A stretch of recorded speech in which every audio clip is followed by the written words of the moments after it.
자, 여러분 제가 오늘은 여기 평촌에 좀 나와 있습니다. 우리 수강생 중에 무려 회전 7천만 원 정도의 수익을 낸 수강생이 있다고 해서 오늘 그분의 이야기를 좀 들으려고 여기까지 지금 나와 있거든요. 그래서 어떻게 소액 경매를 통해서 수강생분이 낙찰받아서 매도까지 이렇게 완료를 했는지 그 이야기를 좀 들어보러 같이 가보시죠. 자, 오늘 자기소개 한번 저희 구독자분들 보고 한번 좀 부탁드리겠습니다. 안녕하세요. 월 1억을 세팅하고 싶은 평촌에 사는 이아무개입니다. 반갑습니다. 네. 저희가 지금 사실 지난주에 한번 봤어요, 맞죠? 저희가 임장을 한 6주에 한 번 정도 가는데 오랜만에 오셔가지고 작년에 임장 저희가 같이 갔다가 오랜만에 오셔서 임장 한 번 또 하고, 그래서 사실 열심히 또 임장도 하시고 지금 또 낙찰받고 팔았으니까 두 번째 낙찰받은 물건 살펴보고 계시잖아요, 맞죠? 네, 가이드 해주신다 그래서. 네, 가이드 해드려야죠. 한 건 잘 하셨으니까 더 잘하실 거고, 거기서 제가 조금만 더 도움 드린다면 앞으로 더 성장하는 일만 남았으니까 제가 도움 드릴 수 있는 부분은 계속 드리도록 하겠습니다. 그럼 저희 구독자분들께 낙찰 스토리 한번 들려드리도록 하겠습니다. 가보시죠. 가시죠. 네.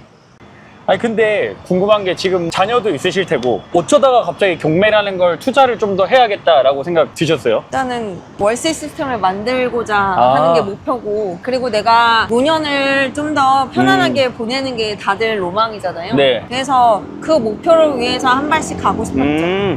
아직 그래도 젊으신 편인데 노후를 벌써 생각해서 대비하려고 하는 특별한 이유가 있어요? 지금 집값은 계속 고공행진하고 있고, 그리고 이제 중2가 집에 있거든요.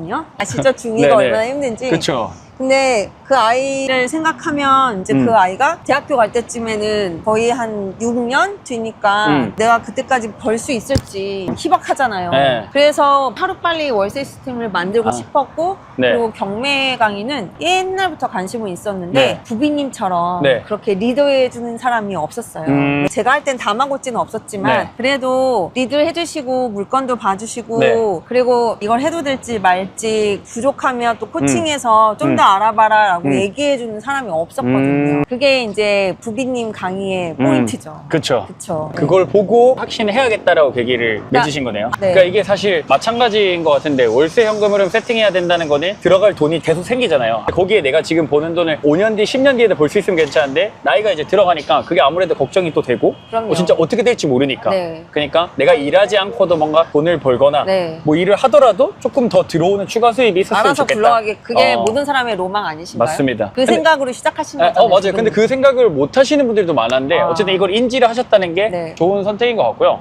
근데 부동산 투자도 관심이 있으셨겠지만 다른 투자도 되게 많잖아요. 주식도 있고 부업도 있고, 예를 들어 치킨집을 차려볼 수도 있고, 되게 여러 가지 선택지가 많은데 이제 주식이나 비트코인 같은 코인들은 좀 불안정하잖아요. 그래도 부동산보단 덜 확실하지가 않으니까 아무래도 부동산에 더 올인을 하게 됐는데 비트코인도 사서 조금씩 벌어보고 그 정도지. 변동성이 워낙 크다 보니까 주식이나 코인에 투자해서 수익은 조금씩 낼 수는 있지만 그게 뭐 인생을 변화시킬 큰 돈은 되긴 어려우니까 그게 이제 가장 큰 좀 차이점인 것 같아요. 그리고 부동산도 투자를 해본 적이 있으신 거죠? 제가 2019년도에 부산을 아주 열심히 갔죠. 제주도도 가고. 아파트부터 시작해가지고 분양권부터 해가지고 막 많이 하셨겠네요, 그러면? 그렇죠. 분양권으로 좀 벌었죠. 근데 그렇게 계속 하면 되는데 경매로 넘어오신 계기가 있어요? 경기가 안 좋았잖아요.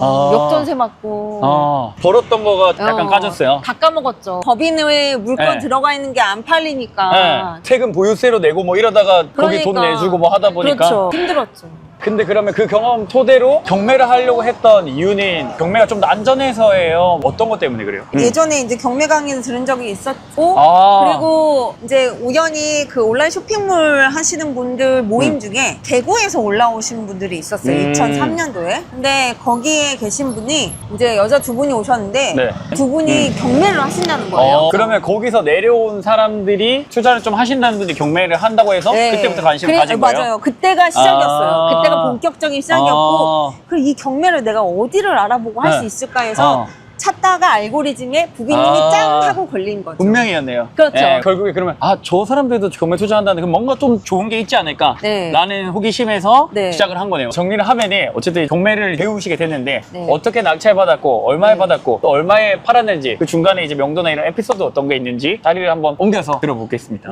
자, 그럼 본격적으로 이제 낙찰 스토리 그리고 매도까지 스토리도 좀 궁금한데, 어디 지역을 처음에 선택했고 왜 선택했는지 그거부터 좀 궁금하거든요, 저는. 저는 이제 1기로 네. 부비님을 만나게 됐고 네. 거기에서 이제 강의를 들었는데 부비님이 그때 이제 물건을 네. 여러 지역을 해주셨잖아요. 네. 부산을 선택을 했고 네. 부산 물건을 준 리스트가 있잖아요. 네. 그 리스트 중에 추천 물건 말하는 네, 거죠? 추천 물건 중에서 제가 사실 수영구까지는 네. 그래도 좀 아는데 네. 서면 쪽을 넘어서 저기 김해 가까운 쪽으로 가면 거긴 또 잘 새로운 동네였거든요. 그렇죠. 강서구나 뭐 저기 타상, 네, 뭐 북구 이쪽 라인 얘기하시는 거죠. 주신 개별 임장 중에 사상구도 사상구도 있었어요. 있었잖아요. 맞아요. 근데 저도 사상구를 갔을 때는 별로 땡기지 않았었거든요. 그래서 사상구는 주신 제외하고. 리스트에서 열애시켰고 그 중에 보석을 본 거죠. 어쩜 그게 재개발이 될 줄 네. 알고 그 옆에 이렇게 딱 찍어주셔가지고 그리고 투자금 얼마 정도 들었는지. 일단 실투금은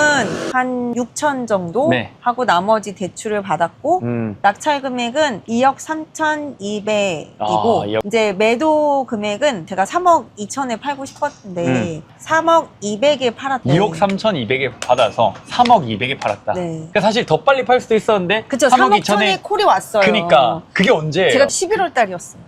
그럼 딱 한 두세 달 만에 팔 수 있었는데. 그래서 이제 그거를 상쇄하고자 중간에 3, 잘하셨어요. 4멘트도 넣었죠. 팁을 하나 드리면은 네. 이자 내다가 3, 4년도 되게 잘 받으셨다고 들었는데 네, 중간에 400 이자 이상. 내는 게 아깝잖아요. 그럼 공간임대 그 빌려줬는데 얼마를 받으신 거죠? 그래서 이제 2달 계약을 하고 관리비 포함해서 네. 한 430 얼마를 결제받았어요. 그러면 사실 거의 한 4, 5달치 네, 이자를 맞아요. 6달 정도. 없애버렸네요. 네, 네. 이야, 잘하셨습니다. 3, 3멘투라는 거는 이제 공간을 빌려준 거예요, 맞죠? 맞아요. 아파트를 우리가 네. 이제 아직 안 팔렸으니까 팔리는 네. 동안에 네. 빌려주고 네. 그 돈을 우리는 이자로 내고 그쵸. 잘하셨네요. 네. 그럼 지금 낙찰받은 아파트가 몇 세대인지 몇 년식인지 대략적인 특징 한번 얘기해 주실래요? 세대수는 지금 정확히 기억 안 나지만 어쨌든 3,600세대 정도 넘어요. 됐던 맞아요. 것 3,000개 같고요. 넘. 네. 그리고 세대수가 많은 데다가 그만큼 이제 거래도 많았고 그쵸. 학원가가 거기 있었더라고요. 거기에 또 대형마트도 있고요. 그쵸. 그리고 메가커피도 그 앞에 네. 있고요. 상가도 수복도 있죠? 네. 상가랑 학원가가 그냥 똑같이 맞아요, 모여있다고 맞아요. 보는데. 그 상권이 너무 좋더라고요. 더군다나 지하철역이 2개나 있었어요. 그럼 제가 강의에서 얘기한 거 대단지 거리랑 많은 거 학원가는 절대 우리를 배신하지 않는다. 그렇죠. 그거 보고 다행히 그 옆에 이제 재건축이나 재개발 같은 것들이 또 이제 모여 있었고 바로 옆에 붙어 있었고. 그런 조건을 이용해서 잘 받으신 거네요, 맞죠? 그러면은 낙찰 받았잖아요. 네네. 어쨌든 낙찰은 처음이었잖아요. 투자는 여러 번 네. 해보셨지만 바로 또 이어지는 우리의 과제가 있잖아요. 명도를 해야 되는 거. 그렇죠. 명도가 가장 고민이었는데 거기가 이제 서류상 채무자가 살고 있었던 거죠. 네. 근데 막상 어떻게 연락해야 될지 되게 난감하잖아요. 그래서 법원에 가면 사건 기록 열람을 할 수 있잖아요. 네. 그 사건 기록 열람을 해도 전화번호는 제가 못 본 없었구나. 거죠. 예, 네. 예. 개문을 하게 됐는데 사람은 없고 네. 냉장고도 없더라고요. 나머지는 다 이상한. 있었어요. 근데 뭔가 개문하기 전에 이사 갔다라는 걸 알고 개문을 했을 거 아니에요? 연락이 너무 안 됐고요. 관리비가 일단 한 1년 넘게 밀려 있었던 게 있었어요. 그리고 이제 그 문을 열기 전에 사람이 있는지 없는지 확실히 확인을 해야 되니까 계량기가 돌아가고 있는지를 꼭 체크를 했죠. 계량기가 그러고? 안 돌아가니까 사람이 네. 없다는 걸. 그래서 어떻게 해야 될까 되게 막막했는데 또 그 사이에 제가 이제 질문을 드렸더니 거주지 불명 그거를 한번 해봐라. 네. 그래서 동사무소에 전화를 했죠. 그래서 동사무소에 나 이제 거주지 불명 신고하러 가려 하는데 어떻게 해야 되냐라고 하고 한 3일 뒤에 방문을 했어요. 네. 방문을 했더니 그 동사무소 직원이 친절하게도 가족과 연락이 됐다면서 제 연락처를 전달해달라 해서 그 어머님하고 연락이 됐대요. 그랬는데 이제 어머니는 계속 울기만 하시는 거예요. 그러니까 이제 그 집에 자기네가 와봤다.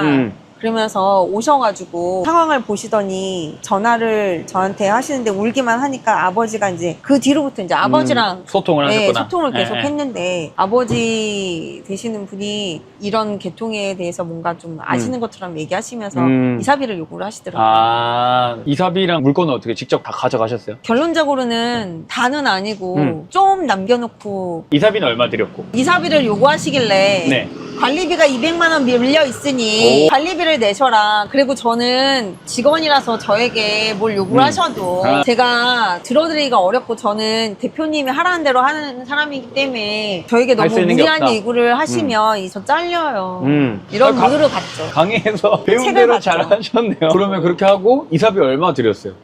결론은 그러면 내가 짐을 언제까지 뺄 테니 시간을 좀 달라. 그리고 이사비는 안 받겠다. 오, 진짜? 네. 잘하셨네요. 왜냐면 관리비를 제가 내라고 했거든요. 200을 낼 거냐, 200을 받아갈 거냐. 그러면 본인이 관리비 200을 내나. 그쵸. 똔똔이니까. 근데 사실 우리는 공용 관리비를 원래 내야 되는 거니까 사실은 원래 내야 될 돈을 안 내고 그냥 내가 내준 것처럼 하고 지금 명도 과정을 좀 정리를 하면은 처음에 이제 1년 넘게 관리비가 미납이 돼 있어서 빈집인 줄 알았다가 거주 불명 신청서를 확인하러 갔는데 거기 이제 주민센터 직원분이 연락처를 이제 전달해 주신 거죠. 네. 거기 원래 가족한테 이제 연락이 와서 그분하고 이제 명도를 했고 하다가 안에 이제 짐도 있고 하니까 관리비 미납된 게 있다. 근데 요거를 이제 원래 우리가 이사비를 줘야 되는데 네. 그걸 이제 대신 내준 걸로 하고 그다음에 그분이 그러면 우리 이사비 안 받겠다 하고 짐을 챙기고 나간 거죠. 이제 정리가 깔끔하게 된 거네요, 그러면. 그렇죠. 네. 가족관계 증명서까지 신분증이랑 인감도장 찍어서 다 받아서 갖고 있죠. 그럼 결론은 그렇게 하고 난 다음에 이제 외도하려고 이제 내놨을 거 아니에요. 네. 내놓으려고 보니까 우리가 낙찰 받은 게 2억 3,200이었나요? 네. 2억 3,200에 받은 거를 얼마에 내놓으려고 몇 군데 이제 알아보신 거예요? 일단은 처음엔 3억에 내놨어요. 3억. 그런데 분위기를 보니까 더 받아도 될 것 같은 거예요. 그래서 3억 1천에 내놨어요. 네. 근데 3억 1천에 콜이 오니까 사람이 얼마 만에 왔어요? 3억 천에 사겠다고 한 게. 석 달 정도? 석 달 만에? 네. 근데 그거를 그럼 또 거절했네요?